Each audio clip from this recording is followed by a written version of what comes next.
3, 2, 1, 0. All engine running. Liftoff. We have a liftoff. 32 minutes past the hour. Liftoff on Apollo 11.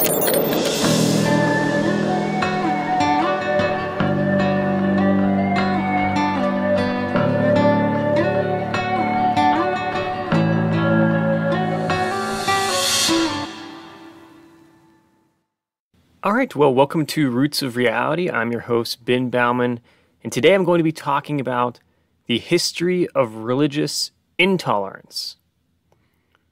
So for thousands of years across the globe in various human societies, there has been an eclectic amount of different religious beliefs, where people have worshipped different gods, or throughout various times in history, there have even been some people who worshipped no gods at all. Unfortunately, though, the ability to respect the beliefs of others has historically been a major problem for human beings. In fact, throughout most of human history, instead of accepting the fact that people may have differing beliefs about religion, many societies have instead persecuted those who were different from them. And if you didn't believe what the government believed, then you are considered an enemy. In fact, many examples come to mind from various different religions. For instance, going back about 2,600 years ago, the Neo-Babylonian Empire under King Nebuchadnezzar, who persecuted Jews for their beliefs, and this also resulted in Jews being forced to leave their homes, as well as it resulted in the destruction of Jerusalem by the Neo-Babylonian Empire. Then later in history, in the 300s, under the emperor of the Roman Empire, Constantine the Great, the Roman Empire would become Christianized, and pagans were then persecuted by Christians, and this resulted in the destruction of some pagan temples. This is an interesting aspect of the Roman Empire, because before Constantine the Great, it was pagans persecuting Christians. But after it became Christian, it just reversed, and instead, it was now the turn of the pagans to be persecuted. Next, in the 800s, in China, Wuzong, the emperor of the Tang dynasty, persecuted Buddhists and confiscated Buddhist monastery lands. And moving further along in history, we also had cases where even people of the same religion would persecute each other merely over having just different interpretations of their faith.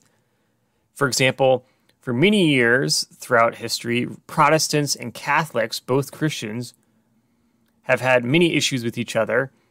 In fact, this even caused a war in France. For example, in 1562, the French Wars of Religion began between French Protestants and Catholics and lasted 36 years, eventually resulting in many French Protestants fleeing the country. Additionally, though, in history, as I mentioned earlier, there are those who just are not really religious at all, or there are even cases of some atheists existing, and both of which have been discriminated against as well. One particular example comes from the British poet Percy Shelley, who was literally kicked out of Oxford University in 1811 for just writing about atheism. Now, before we go and think that atheists are only victims, though, historically, we also have to understand that even atheists can persecute those of religious beliefs. For example, during the Soviet Union, which was founded in 1917, religion was banned and religious sites were destroyed, and those caught practicing religion were persecuted. In fact, there was even an organization known as the League of Militant Atheists that went around under Joseph Stalin, and they would go around harassing people who were religious. So therefore, at the end of the day, when it comes to persecution of people with different beliefs, it doesn't matter if you're religious or not. People are capable of doing it. Because people just in general have just spent so much time throughout human history just discriminating against each other solely based on people just believing something different than the person next to them. Which obviously just also suggests how insecure people are about their own beliefs.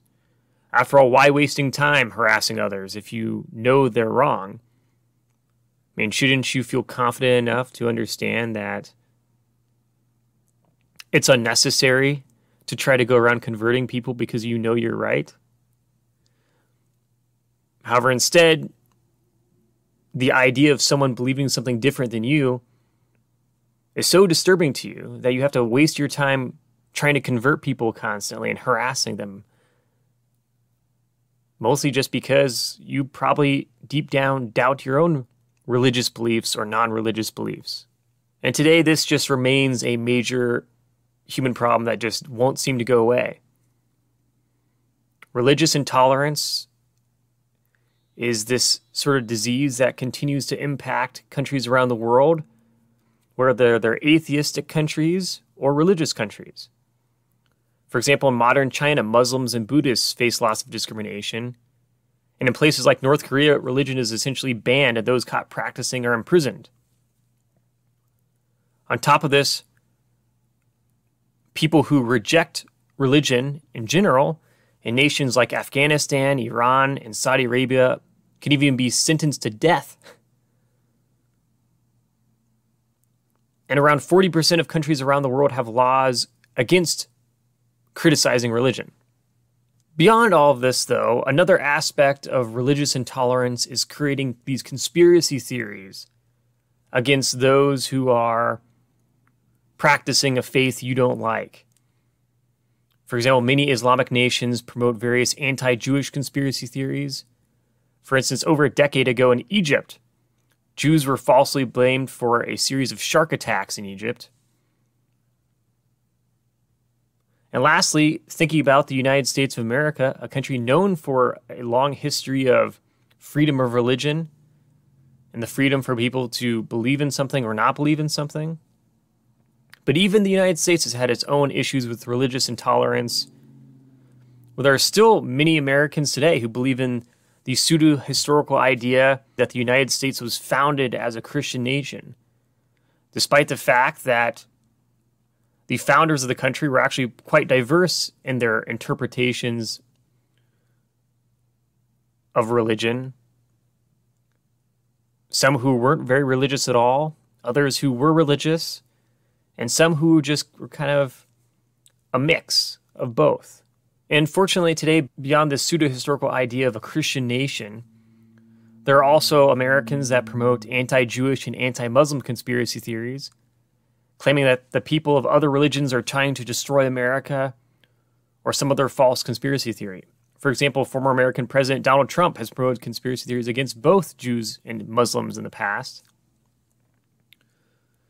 At the end of the day, though, luckily the United States, unlike many other countries around the world, is not a Christian nation, but rather one that allows freedom of religion. Because after all, you cannot be considered a Christian nation unless you are, of course, a theocracy, which America is not.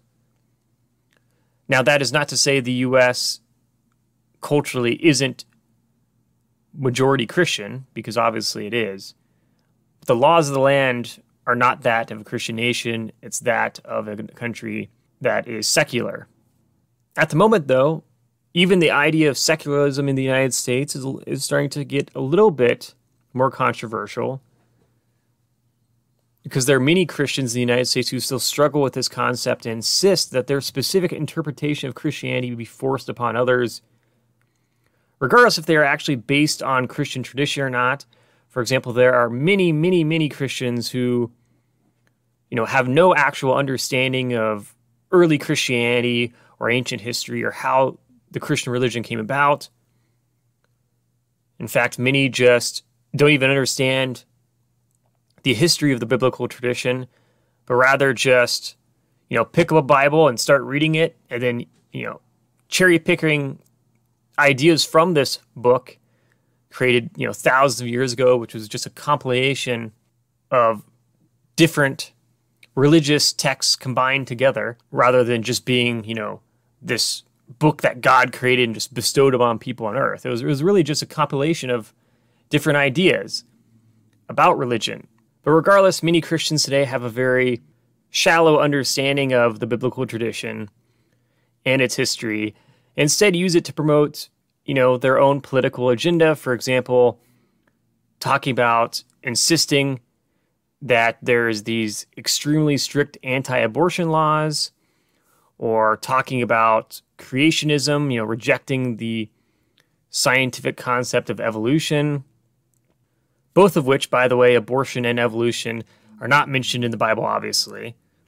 So the Bible really doesn't weigh in on those questions, but rather Christians today decide to take a work that was created, thousands of years ago and use it for their own purposes politically.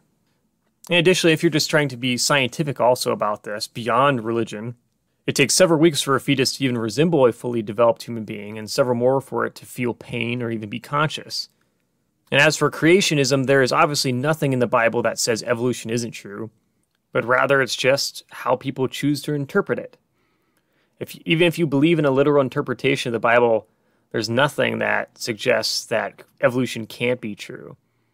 There's nothing that says, the quote-unquote Adam and Eve were not created through an evolutionary process. I mean, generally speaking, the Bible is very metaphorical and filled with lots of statements that are not exactly very precise. They're very broad and general and very much up to interpretation. Therefore, so all in all, this just shows that human societies around the world still have lots of work to do. However, history always reminds us that we have made a lot of progress over time, and therefore we can continue to make more. I mean, after all, for most of human history, just the idea of being able to question religions and talk about religion in this way would be incredibly controversial, and it still is in many countries around the world. However, there are many countries also today that are secular, which I think most people want anyway. So with this, hopefully we continue to make progress. Whether you're religious or not, don't take yourself too seriously. And don't worry about what other people are thinking. At the end of the day, it's all about, whatever helps you be the best person you can be, whether it's being religious or not religious, that's what you should go for. Life is short. Why waste your time harassing other people, trying to convert them? Instead, make an impact in the world by just helping other people and being kind to them, because we're all in this together at the end of the day. So, with that, as always, remember, billions of years led to you, so make the most of it.